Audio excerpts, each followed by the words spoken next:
So oftentimes in our uber rationalistic world, where empirical evidence is needed, and we have to put everything into easy formulas to understand and to be verified by science, we forget about a whole nother realm of existence.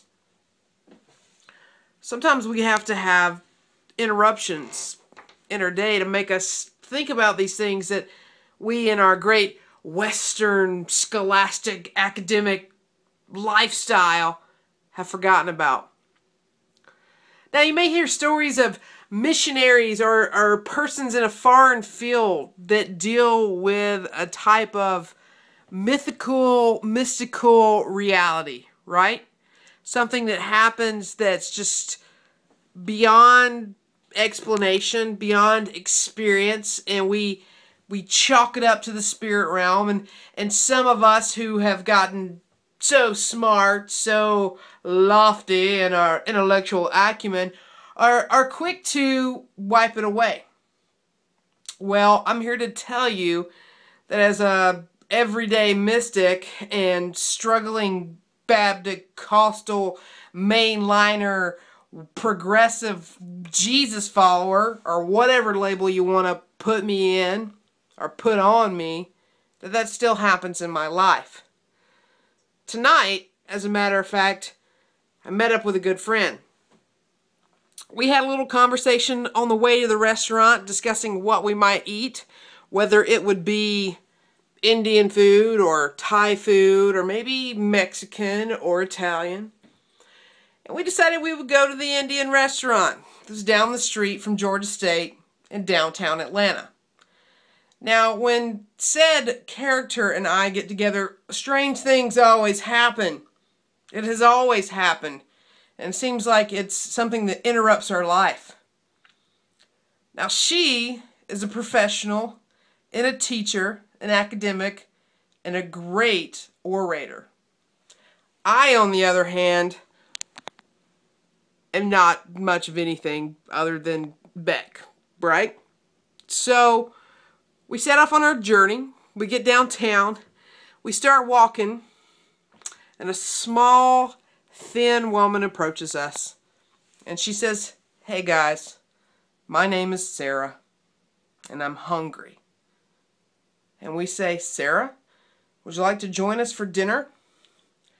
And Sarah says, "Yes, and here's my husband Abraham." Now, for those of you outside of the Southern Bible Belt context, you may not understand that reference, but for those of you who were force-fed the Bible forever, you're going to be like, whoa, that's kind of weird, Sarah and Abraham. So Sarah and Abraham and Dana and I go into nonstop and commence eating some amazing Indian food. We begin to talk.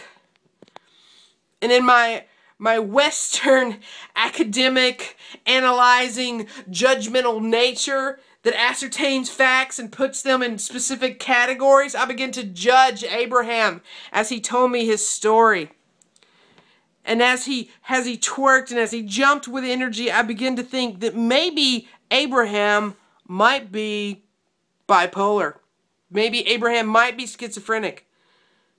But then something settled in me and said, "No, Beck, listen to Abraham's story." So I did.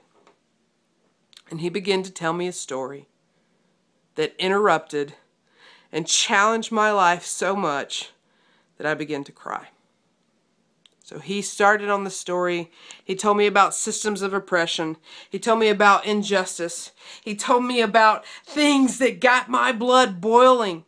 He told me about his life. He told me about fleeing from Katrina. He told me about living underneath a bridge. He talked to me in such a way, with such passion, and endued with such a spirit of God that it was electrified in the room. Now, the thing about Abraham is, he doesn't look like the big-time preachers.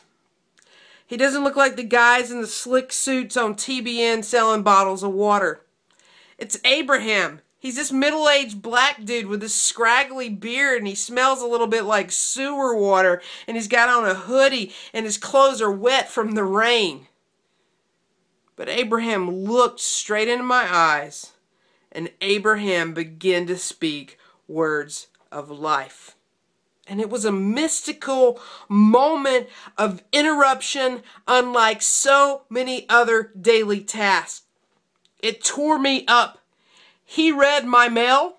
For those of you who aren't familiar with that, in Pentecostal terms, it's when somebody calls out things that are in your life that no one could know. Maybe someone intimate with you, maybe your husband, maybe your wife would know these things. But this guy began to say these things. Never met me, doesn't know who Beck Cranford Smith is, doesn't know me, but yet he began to call these things out. And the crazy thing about that was I believed everything he said. And he said it with passion. And he told me that the systems were being torn down. And that the kingdom of God was being established. And that radical justice would flow out of crazy love. And that walls were being torn down. Now this was a mystical experience. Not on acid. Not on drugs. Maybe on curry. Right? Maybe on chai. But this happened. And it happened to Dana. And sitting across the table from Dana was Sarah. And Sarah began to proclaim things into Dana's life. Words of life. Words of affirmation. Words of encouragement. Sarah prayed a blessing down upon us. Abraham prayed a blessing down upon us. And these were two homeless people on the streets of Atlanta, man. And they were crazy on fire with this radical notion that something was being changed. And that people are humans. And they were blessing us. All we did was offer them something to eat.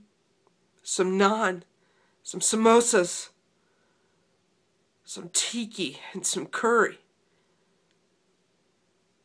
And they screwed up our lives. It was so much to process. It was so much to think about. It was so much to walk away and be like, dude, what the hell? Did that just happen? Did some dude just come up me like with some kind of angelic spirit and say all these things? Yeah, man, it did happen. And guess what?